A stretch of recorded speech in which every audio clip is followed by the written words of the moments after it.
ces choses-là étaient déjà connues. Quand on souhaitait la bonne année, Renepet Neferet, là vous avez bonne année.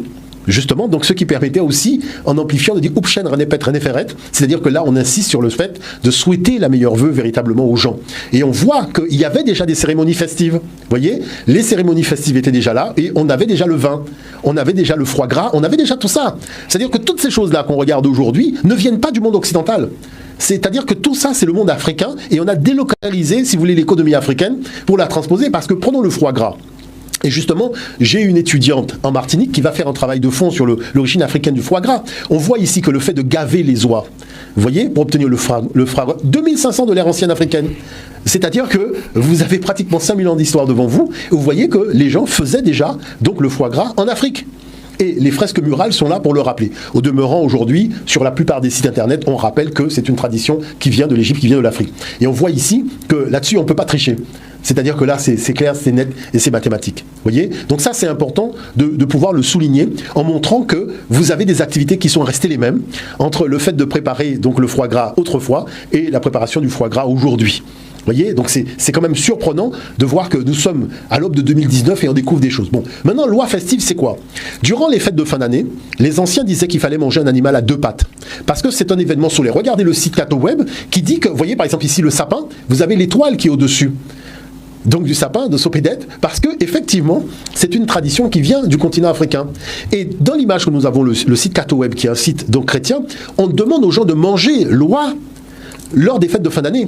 Parce que l'oie est un symbole solaire. Parce que les fêtes de fin d'année ont été faites par rapport à un événement stellaire qui est le solstice d'hiver.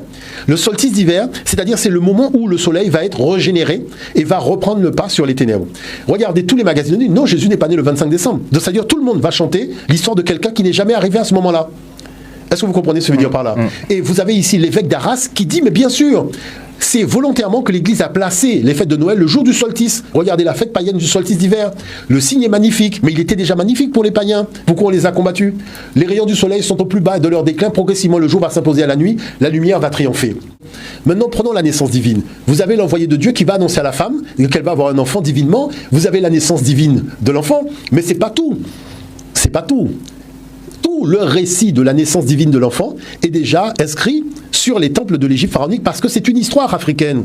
C'est une histoire africaine, on a blanchi les personnages. Regardez, vous avez l'annonciation, vous avez la visitation, vous avez la présentation de l'enfant, vous avez ce fils-là qui est en train de juger les vivants et les morts, et vous avez les rois mages. Chacun sait que les Romains avaient pour voie une réplique altérée de la religion des Égyptiens anciens. C'est pour cela qu'ils placeront dans leur simulacre de la religion du Messie sa date de naissance au 25 décembre, car la mort et la renaissance du soleil faisaient partie de la religion des adorateurs de celui-ci. Les Égyptiens, comme le peuple de Saba, rendaient un culte au soleil. C'est pour cela aussi qu'ils peindront en blanc des statues noires de Isis et Horus en disant « Voici Marie et Jésus ». C'est s'appuyant sur cette assimilation trompeuse que les afrocentristes aujourd'hui vous disent « Regardez, Jésus et sa mère étaient africains ». Or, il s'agit de Isis et Horus, et ce dans toutes les représentations, que ce soit sculptées ou peintes, etc. Vous avez entendu ce que dit ce monsieur Kamit. Ils ont repris ce qui était aux Égyptiens et l'ont grécisé et romanisé.